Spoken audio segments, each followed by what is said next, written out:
Chris Sale is now a Boston Red Sox. So remember, you have two Cy Young Award winners. They have David Price. They have Rick Porcello, won it this year. And now they have a guy in Chris Sale who I just read he has the best ERA against the Yankees in 100 years. So the first part is Red Sox appeared to be all the way back, right? From the 2 years of not making the playoffs, 2 years stuck in the cellar. You have those arms out there. However disappointing David Price has been in the playoffs and maybe won't ever live up to the lofty expectations of his contract. And however much you might think Rick Porcello is a little bit of a flash in the pan, right? Having a ridiculous year, but a lot of that was based on wins and losses. He was good. He's not the best pitcher in the American League. Chris Sale arguably has been.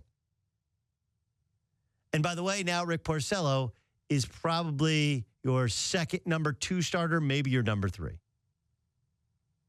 You're like, David Price hasn't been great. Now, look, they haven't fixed their bullpen. They need to fix their bullpen. They lost most of their bullpen for last year. But the bigger news is not with the Red Sox, or it's not with the Yankees, who, as of now, they've struck out, and they're going with the status quo with their rotation. That's not the big news. The big news is the Nats. Because the Nats yesterday, they traded for Mark Melancon. Yesterday they lost Mark Melancon, who they had traded for midseason to help shore up their bullpen. They wanted to trade for Chris Sale, couldn't get that thing done.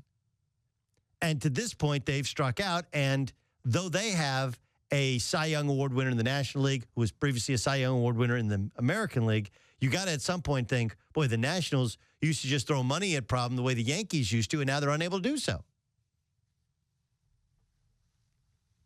I don't think anybody truly knows how much juice Strasburg has in the tank. And hot stove baseball is always more interesting than most of regular season baseball. But just like we could tell you last year, barring a rash of injuries with the Cubs rotation, that they were going to be there at the end of the season, you got a pretty good feeling that the Red Sox are going to be there at the end of the season.